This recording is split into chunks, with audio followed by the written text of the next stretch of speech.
Good morning. Thank you all for coming. At Mozilla, our brand promise is a single statement that captures the essence of our experience. We answer to no one but our users. And we take that promise very seriously.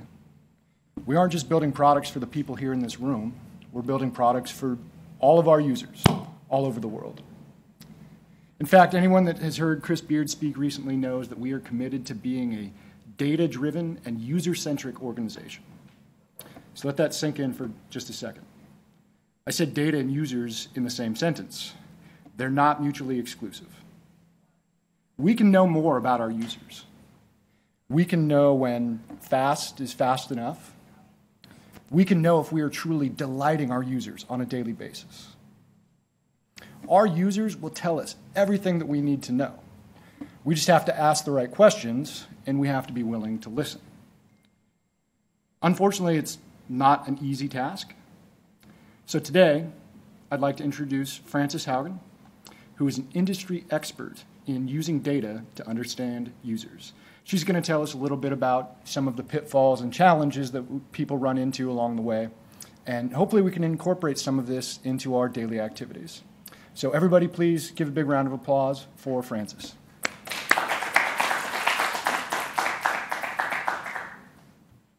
Good morning. Hello. Good. My name is Frances Haugen, and I'm here today to talk about a slightly different perspective on how to approach data analysis and what data analysis can do for us in the design process. Right now I work at Yelp. And I focus primarily on search in a more general form. So I do content understanding, and I founded our photo quality team. I also work on our search box. Before that, I spent 7.5 years at Google working on different kinds of search, and I founded our mobile book reading team. Once upon a time, people weren't sure you'd want to read a book on a phone, and I founded the Google Plus search team. So to kick off, I'd like to tell you a little bit about what I'm willing to admit is a kind of a pedantic pet peeve, that anytime you hang out with people who really like data or who really love diving into the data, eventually if you have a conversation with them, they're going to draw a graph in the air. Like they're going to put the axes up, they're going to draw some kind of swooping line, and almost inevitably they're going to draw the line backwards. Like they're going to sit there and they're going to draw it from their own perspective, and they're not going to draw it from actually the listener's perspective. And this is to the point where I've watched two people having a conversation about data, and one has drawn a backward graph, and the other one has corrected them by drawing the exact same backward graph in the air. And I think this is kind of like a symptom of how we think about data analysis, that we think about data analysis often as like a very singular activity, like a thing that we do to gain insight for ourselves. And sometimes we step outside that and we think about things like visualization. We think about how we're going to communicate that insight that we had to other people. But it's not really an activity that from the beginning is thought about as a way we can like begin a conversation with our users, and that it's actually like a back and forth.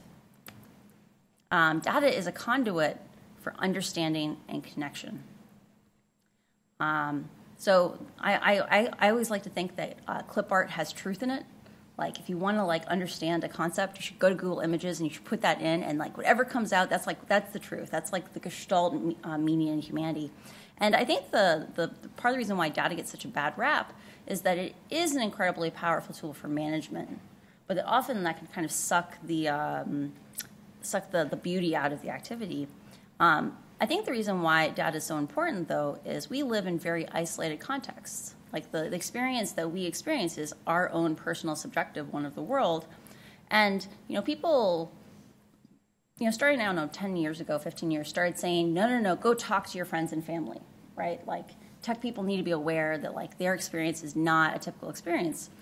And so they started encouraging kind of the first hop out in terms of using at least some qualitative data to gain more perspective into how people want to be using products.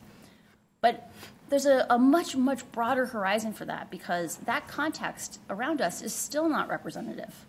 And when we start to actually ask questions and try to dive into the data, we get a chance to experience a far, far broader scope than we could just by asking our friends and family. And I think one of the big pain points for this right now is like in venture capital, where people are they're going out and they're trying to find the next big companies, and people keep saying like, well, it seems like Silicon Valley makes a lot of products for 25-year-olds. And it's because we have a lot of young entrepreneurs who make products themselves. And we have people who, when they evaluate even those products, they ask the exact same circle of people what their value is. And as a result, great opportunities get passed by. So I want to start out by looking at that first hop out, like that first ring around us, which is kind of like, which is places that we work. When I first started working at Google, it was like the mid-2000s, and the design philosophy there, I'm guessing is probably similar to Mozilla, that like there's an idea that if you design for yourself, and Googlers were on the cutting edge of the internet, Mozilla's on the cutting edge of the internet, like everyone else is going to get to the exact same point in just a couple of years. And culture is what has succeeded historically. So if ways of doing things have worked in the past, they'll continue to happen in the future, and like people transmit that idea. And for Google, at least, that was an incredibly, incredibly useful strategy, because if you're building huge infrastructure, it's going to take 2 years. And if everyone's going to show up to the party in 2 years, like that's a great assumption. And it worked for a long, long time. But the problem is that as the internet is maturing more, that adoption curve keeps getting stretched out further and further. That a lot of the needs in people's lives are beginning to be met, or are already met.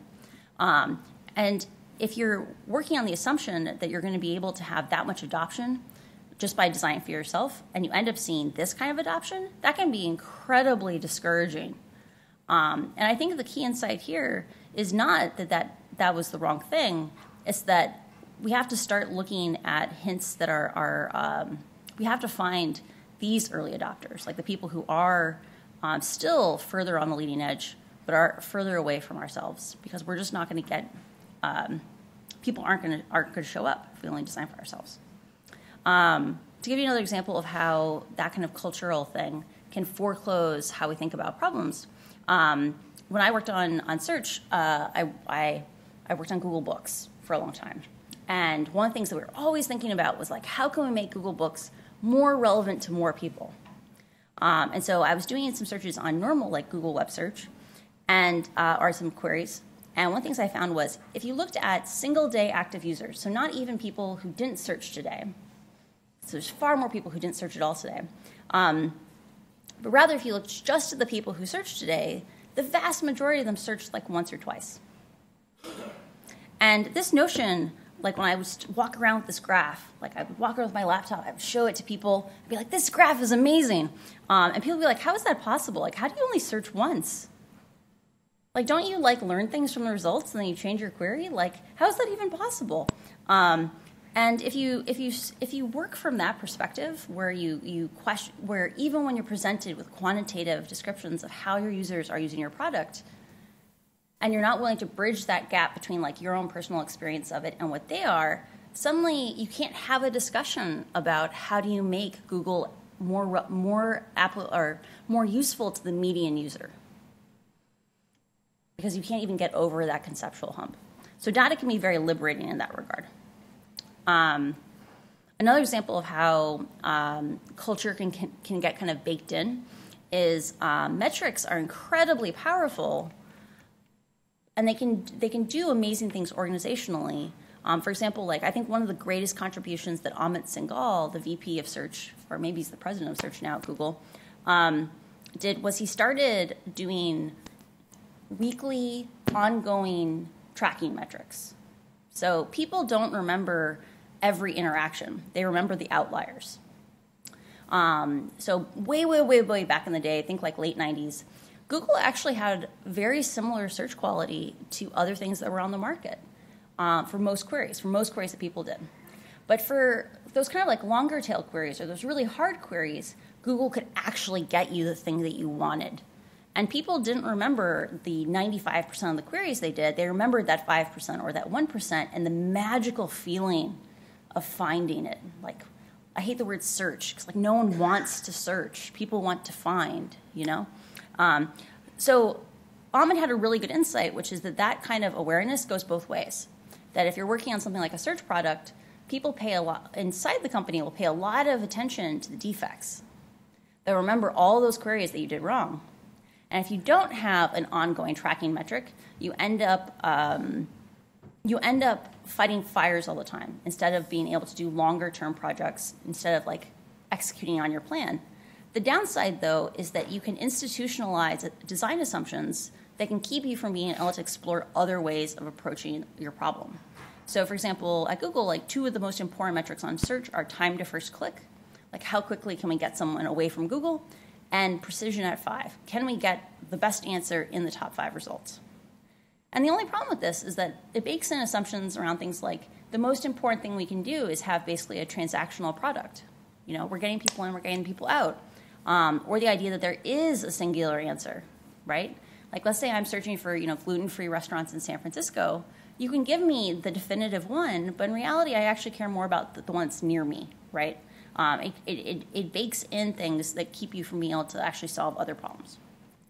So to give you an example about how metrics can help you climb away from this local optima, when I founded Google Plus's search experience, an intern and I spent, 6 weeks digging into user logs. And I don't know if you remember, back in the day, there was the Google toolbar, back before Chrome. And if you opted in, it would tell Google like which pages you visited. And I went and looked through the searches that were done on Twitter, and I looked at the searches that were done on Google.com with the site :Twitter restrict. And what I found was like my mind exploded, because people were doing the exact same search over and over and over and over again. Like, they would do the same search every 45 seconds or every 90 seconds for 2 hours, right? That's completely outside of the context of let's get them in and get them out. Like, people were coming and wanting to see the context on things like Syria, because this was the summer that Syria started blowing up. And because we had this data, we could go and tell these stories because we actually could see how these users were having these experiences, we were able to take a risk that was huge organizationally, right? Like, this was an experience that was basically a waterfall of posts, and it wasn't quality-based. It wasn't about finding a definitive answer. It was about finding what the experience of the moment is.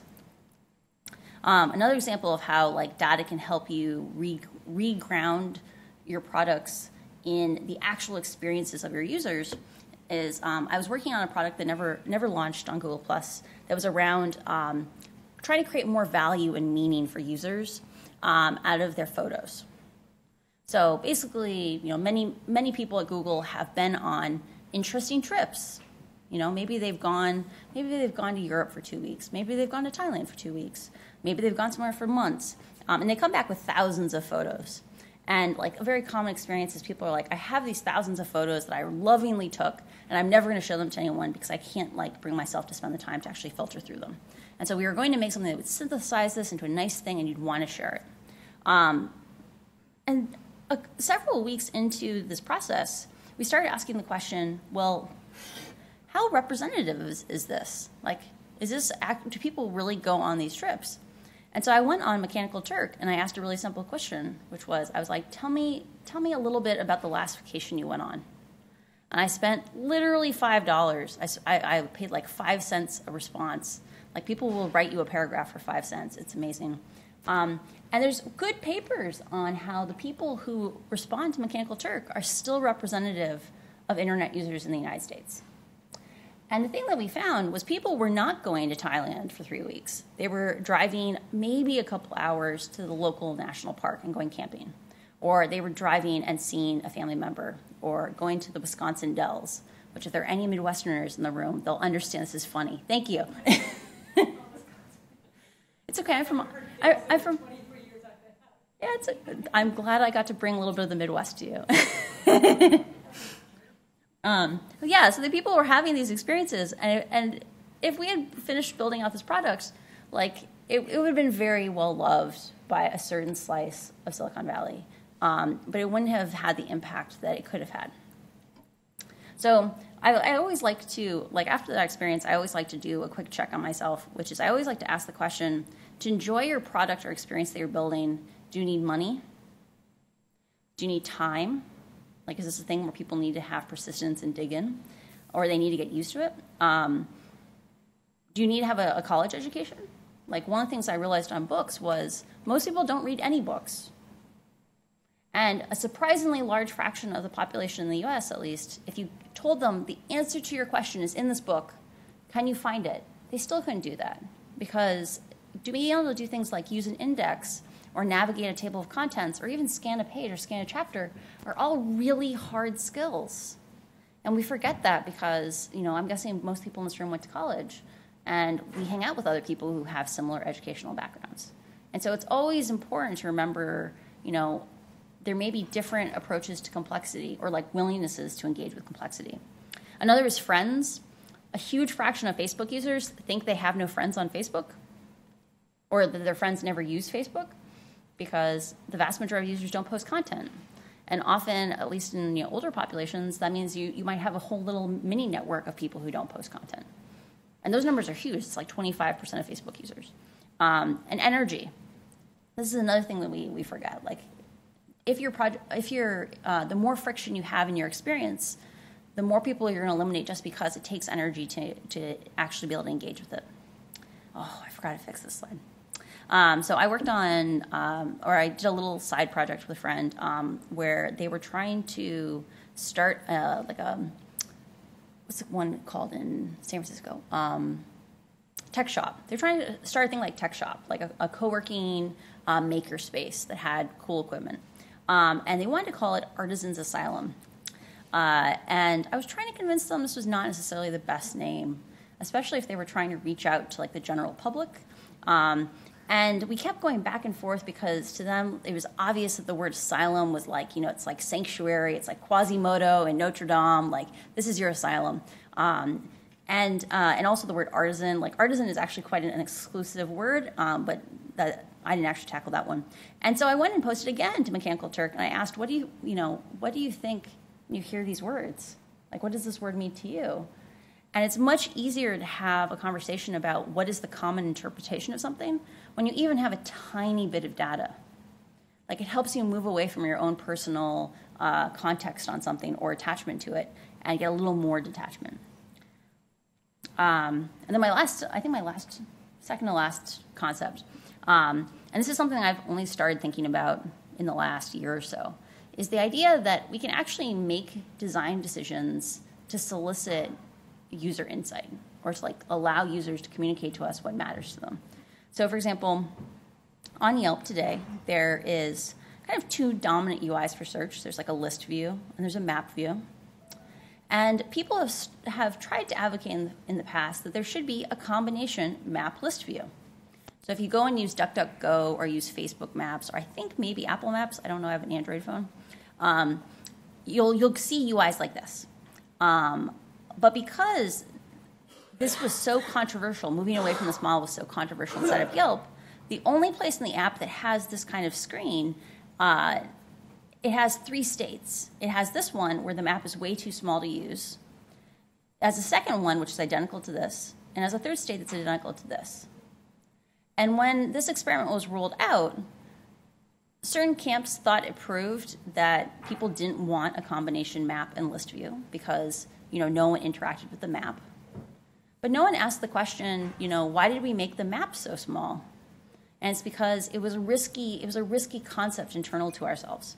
So a way we could have designed this, and we might actually roll this out someday, is imagine if you made that a fluid slider.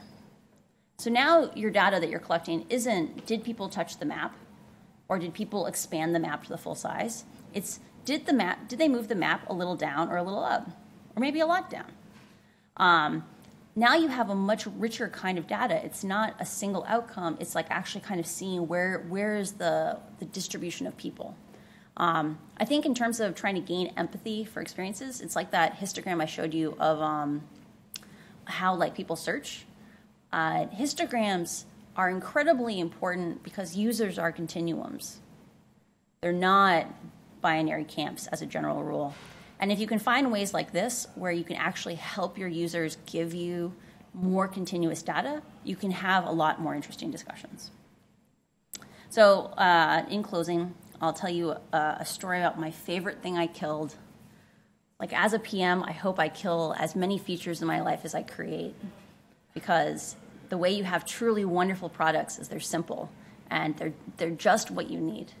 I've coached a lot of APMs, like associate product managers, and one of the things that's the hardest to get them comfortable with is the idea that a big part of their job is saying no, right? It feels really bad to say no. Like, you don't want to, be the wet blanket. You don't want to be the one deterring people. But when we say no, especially when we're gatekeepers, we're actually saying yes to our yeses.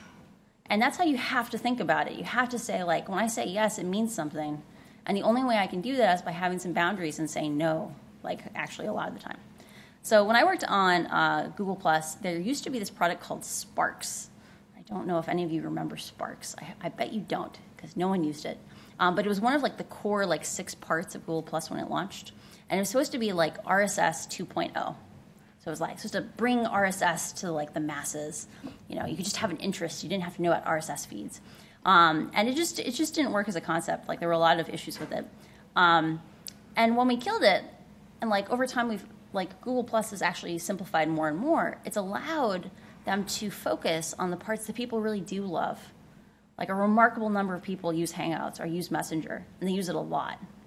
And part of the way that shift happened was a very, very junior member of the team went and actually just looked up the data. They said, if you look at a typical user who's interacting with posts, they interact with Google+ like a little bit. But for people who use Hangouts, they interact with it like 4 or 5 times a day.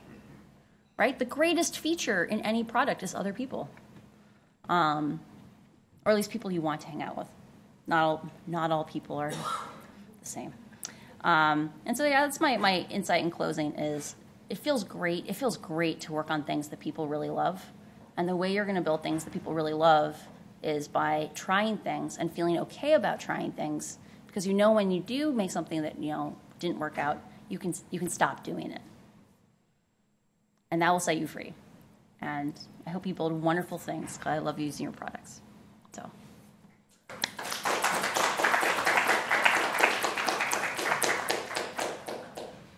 Cool.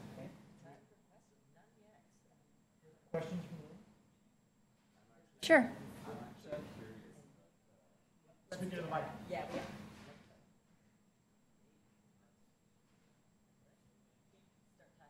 I can also repeat your question if that's an issue.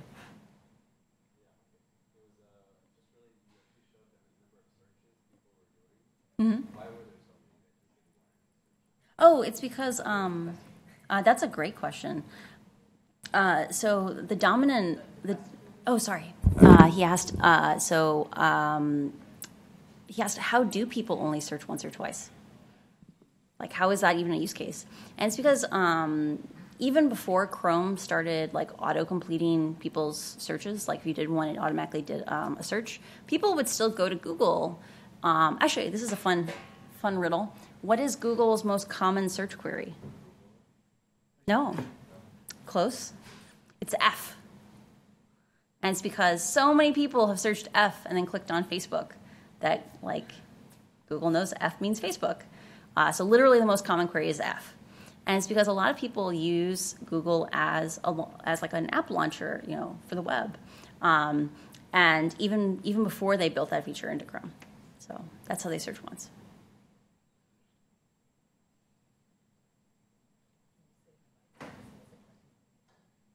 Yes, do we have any more questions in the room? Any questions from IRC? Oh, Tobias, what's up? As a PM, have you become more attuned to the symptoms of a good or bad, or very empathetic or non-empathetic product before? Have you learned to recognize the signs? So I think there's definitely. Sorry, I'll repeat the question. He said, as I've been a PM over time, has it become more obvious to me when a product or experience is an empathetic one or not? And what are the warning signs? I think that list of like things that you should always check yourself on, like making sure like this is the context that we're operating within. That's a great like first step. Oh, I don't even know what slide it's at. It's okay. Sorry. That's always a good first step, is just to ask yourself at least these questions.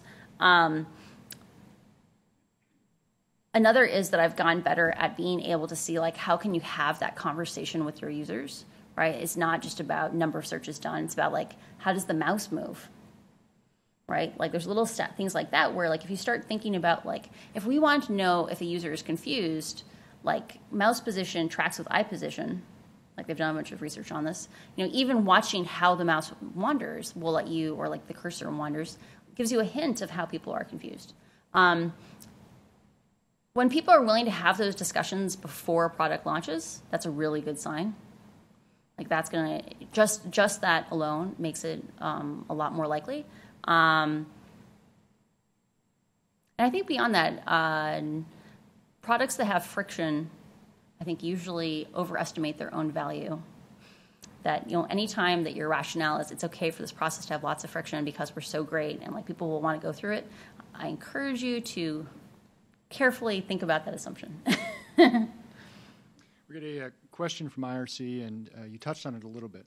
But how do we employ this mindset during the product design and implementation stage? So even further back, before we're ready to launch, how do you employ this mindset? Do you mean, like, during the ideation phase, or like identifying which problems to solve in the first place?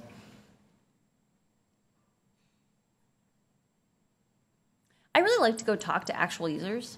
Like, there's a big change going on at Yelp right now around actually bringing in people and just watching them use the apps. Like, qualitative user research is amazing. I think it's also really important to do the exact same thing with what you consider to be competitor products or things that are in the spaces that you want to explore. Because even watching them for a little while, like, I think if you had asked anyone 5 years ago what drove them nuts about IRC, someone would have told you syncing or, like, offlineness, like the idea that you had to have constant presence. It's amazing what you discover just by asking people what annoys them. So I think that's a good way to, like, at least identify problems. Another is I know that places like Yahoo have invested a lot in having user research centers in the Midwest. Like, don't even ask people here. Like, do a VC with someone screen sharing in Iowa. Like, I love my mother. Like, my mother gives me the best advice. So that's another way that you can move outside your initial bubble. Okay, we got another question from IRC, and it's what are some useful ways of measuring if content was successful? That's a great one. There are metrics that are obvious that are actually really frustrating to use. So things like visits per month. That's one where, like, you're like, oh, obviously, like, if we have better user retention, people must be liking it. It's also incredibly hard to move those numbers, and that can mean that, like, one way to think about as you gather information is, are you going to trust it? Because if you do this test and you're not going to change your behavior because of the results, maybe you shouldn't do the test. And so, like, I think with that, you have to be really careful on things like, I really like mouse overs. Like, mouse overs helps you move outside of the fallacy of clickbait, because people can enjoy a photo but not actually be on it. That's harder on mobile because you don't have mouse overs. There's obvious ones like share rate. That's another hard one to move. I think time on app is actually really valuable. People who like experiences spend more time with them. So in our earlier conversations, you were talking about things that you can learn when you decide that something is not necessarily the path forward. So can you share that story? Which one? So you talked about when you're having a conversation with someone. Oh, yeah, I remember this one. So I think another way to think about experimentation is failure is not a fail. Like, if you do a test and you find out your assumption was wrong, that's actually success. Like, if you and I are going to sit down and talk, like, I really like driving my car. Like, I really like cars. I'm happy to talk to you about cars. If you don't want to talk about cars, though, and I sit there and blab at you about cars, that is not a successful interaction, right? It's success for me to find out from you, not so into cars. And I think that's a good way to approach experiments is come in wanting to listen, and it'll help you guide your design process. It helps you also depersonalize it, because it's not your fault as much then if the test goes badly. Sure.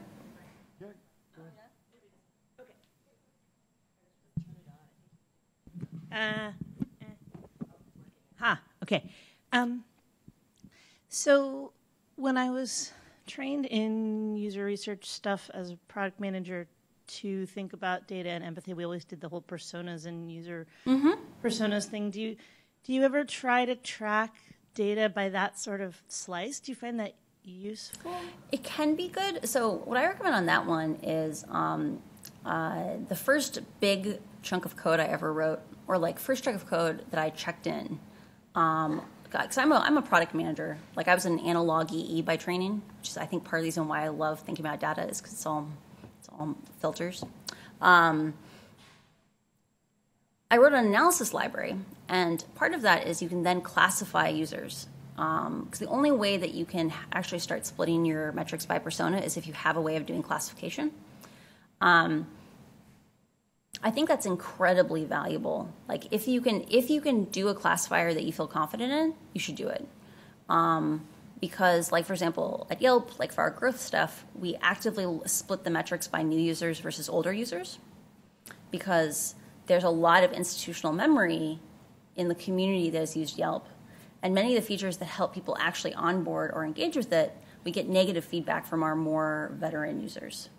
And so I think if you can split those metrics, and especially if you can put a face on them, that's always valuable. Got another question from IRC.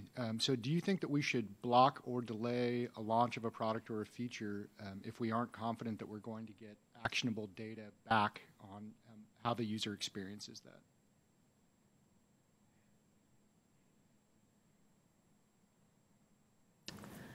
So I think a lesson that I've learned very vividly in the last couple of years is the things that defined us, the things that actually like determine who we are the sacrifices we're willing to make, right? So like it's when we actually make a trade-off that we begin to like form our own concept of self.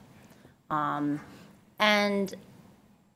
I think if you are in a situation where you have a product and you have no way of determining if people like it, and the question is, do you delay launch and actually think about how you're going to ask this question or not? You're implicitly asking the question, how much do we value data? Right? Because you've just traded time versus like being able to understand this or be able to assess success. And I would make the personal decision to hold that launch. But at the same time, like I said, it's all a question of how much do you value being able to understand that. And the follow-up question is, have you ever seen a successful launch that didn't have any qualitative or quantitative data coming back? No, that's only because I've lived in a context where I've never done that. So I don't know. Yeah. Actually, that's not true. I did a product launch recently where we thought we were measuring things, and it turned out we were not actually sending the data to GA that we thought we were, like Google Analytics. Like, it was not intentional. I checked the metrics like the next day, and I was like, why are there no impressions? I don't understand. And it turned out we were fine because we were able to go back and use our like internal log source and write MR jobs over them and like get the metrics we needed. And it turned out there was actually really high engagement with it. It was our we now classify photos. So there was an article in Wired on Monday about it. And it allows people to jump directly to like the interior photos in a restaurant, or look at the menu, or look at the exterior. And we didn't know for 2 or 3 weeks how successful that was, because like we had to basically, build a data pipeline.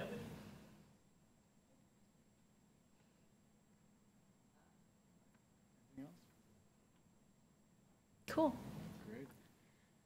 Wonderful. Frances, thank you so much for coming. We really appreciate it. Big round of applause for Frances. Thank you. We've got a little present for you. Oh, thank you. On behalf of Mozilla. Thanks so much, everyone, for joining us today, and I hope we all learned a little something new. And be sure to look out for our next brand, Tina. It is going to be December 3rd. Optimizing for Uncertainty. Thanks so much. Bye.